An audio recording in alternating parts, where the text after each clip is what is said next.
What's up everybody, it's your boy Cool Kid here, and today's video we're gonna be talking about some more NBA trading rumors and some of the freshest kicks out. So let's get into it. So trending topic of the day, Kevin Durant aka Easy Money Sniper is looking forward to sign to a 2-year deal to Golden State Warriors. I feel this wasn't a honest move from Kevin Durant going to a top contender team, simply because OKC played against the Golden State Warriors, winning by 3 games to 1 in the semifinals. And winning over the OKC by facing the Cleveland Cavaliers in the finals, Kevin Durant thought this team would have a better chance to win championships next season. With that said, the Golden State Warriors, you had 3 of the best shooters in the league, and now Kevin Durant going to the Golden State Warriors makes the team undefeated. Now, do I think this is true? It's a possibility. Don't get me wrong, when LeBron James was playing for the Cleveland Cavaliers, the team had a very great potential, but it just didn't feel we would win championships there. However, he decided to move to Miami Heat. It sort of resembles the same thing with Kevin Durant, and it was kind of sad for Dwayne Wade when LeBron James came into Miami. It sort of overthrown D-Wade. I don't want to see that happen to Stephen Curry because Kevin Durant is a demanding ball player, hence why their relationship at OKC with Westbrook, it was getting pretty tough, and a lot of people going in about he jumped on the bandwagon. Well, only you can tell. It seems that everyone wants to win the championships and they do whatever it can to jump on a better team so they can compete to a tough contender. But nowadays the NBA isn't challenging at all because everyone is after the NBA championship. The team is already better offensively now that they've acquired Kevin Durant, but they need the defensive rebounder, which they struggle the most. And now the Golden State Warriors don't have a big man at all, which they decided to sign Zaza Pachulia. Zaza Pachulia isn't a better player than Andrew Bogut, but I'm sure he can play better on the offensive end. Moving into the Eastern Conference, we have Rajon Rondo signing into a 2-year deal to the Chicago Bulls. He's excited about joining the team and he feels it's a great organization playing for the Chicago Bulls. I also feel it's an helping hand for Jimmy Butler to have a former All-Star point guard. But I feel Derrick Rose going to the New York Knicks over Rajon Rondo, I feel it's a bit of a downgrade. Don't get me wrong, Rajon Rondo is a great player on the defensive end, but I just feel it could have improved his offensive in the last 10 years that he's been in the NBA. Only reason I feel this way, he played along with one of the best shooters in the game. While this season in Boston Celtics, you have Ray Allen and you have Paul Pierce, aka The Truth. And moving on to Dallas Mavericks, you have Dirk Nowitzki. He could have at least approached these guys and be like, yo, Ray, show me that Jesus shot of stuff. or he could have gone to Paul Pierce and be like, yo, show me the truth in your jump shot. But we're not gonna take away the fact he's a great player, and Chicago Bulls acquiring Rajon Rondo, they needed a point guard. While we in Chicago Bulls joking or wants to go with Derrick Rose to the New York Knicks, I mean, there's not really much to say about that. That's his main 100 grand pot to pants, and that's his home city. So why not play for the New York Knicks? Going back to the West, we have the LA Lakers signing in Timothy Mozgov. I feel the LA Lakers fans are the same as the Manchester United fans, the football club, because they have high expectations to sign in top players, but they ended up with lower tier players. Let's recap what happened to them last signing. Bruh. Do I have to say more about that? Moving on to the Atlanta Hawks, where Al Horford, he was signed to the Boston Celtics. Al Horford had a little relationship with Kevin Durant simply because while Kevin Durant played at OKC, he wanted him to join him there. And also because Kevin Durant had one of the meetings at the Boston Celtics, he would have hoped they'll play together. Even Tom Brady, which by the way has a great relationship with Kevin Durant, was really hoped that we go there. Al Horford decided to join him with the Boston Celtics. So what's now for the Atlanta Hawks? We have, wait for it, this guy.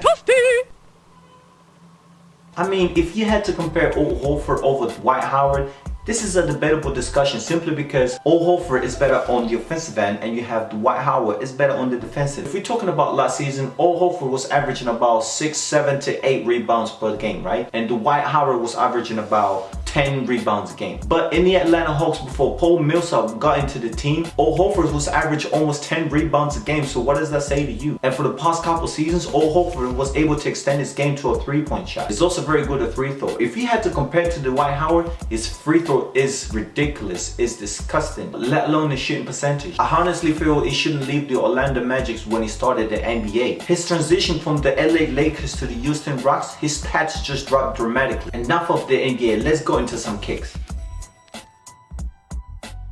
So number 1 kick on the list, we have the Nike Hyperdunk 2016 USA away. And this shoe is composed of a sleek engineered mesh upper and navy. The theme is encapsulated with gray accents grazing on the swoosh along its heel. Inner linen is distinctive rear section, while it all rests atop a crisp, while sole unit that's equipped with zoom add tooling to responsive cushion. I have been a fan of this model when I first caught my first 2012 Hyperdunk. So having this model released for the US Olympics, Dope. This shoe will release on the 5th of July 2016, which is gonna retail at $140. I've always been a fan of this shoe, so for this price it seems reasonable to me. Not only they have released the eye top, but they've also got the low tops. I've never been a fan of low top shoes, but for this particular module, I think this is absolutely dope. There isn't a much different detail on the shoe, but the Hyperdunk 2016 low takes on the traditional patriotic theme, as white covers the majority of the upper, along with dark obsidian on the tongue and inner liner. Completing the USA theme is a bright crimson branding on the tongue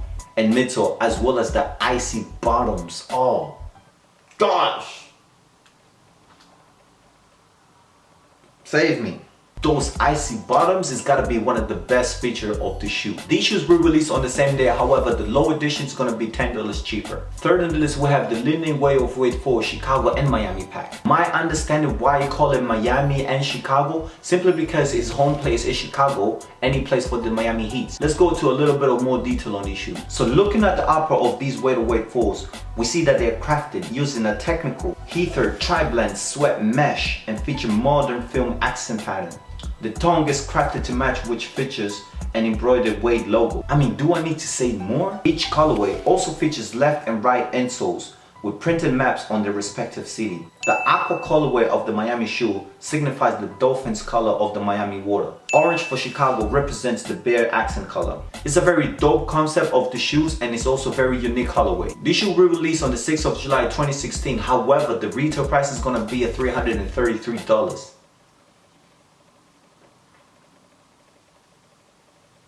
That's all I have to say about that. And last but not least, we have Puma EvoKnit. By looking at this shoe, they sort of implemented the same concept in the Nike Presto, because the sneaker's build is further defined by an extended sockline ankle collar, in addition to supportive straps located around the ankle section that promotes maximum lockdown and support. And the colorway sort of resembles of the Flight Knit Racer Oreo. They have released 2 colorways. To summarize this video, I feel that the NBA isn't challenging when it comes to winning championships. It boils down to have 3 All-Star players to play in a team, to making it easy to defeat top contender. To go into the Kickz industry, I feel this knit material is implemented in every shoe for better comfort, which is not bad at all. Nowadays, when I look for shoes, I look for comfort better than looks. I don't care how bad the shoe looks as long as my toes is not struggling. Nevertheless, I'm loving this new era of running shoes implemented on other shoes as well. Take the case of the Nike Air Force One, the highs and the lows. They have transformed it into a knit material, making the sock very light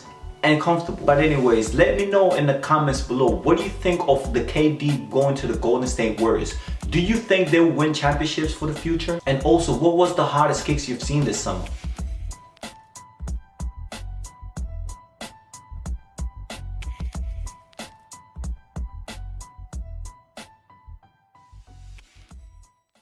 Yes, more kicks, more kicks, more kicks. I don't know why I'm even excited. Moving on, just recently New Balance had a collaboration with Metro Boomin by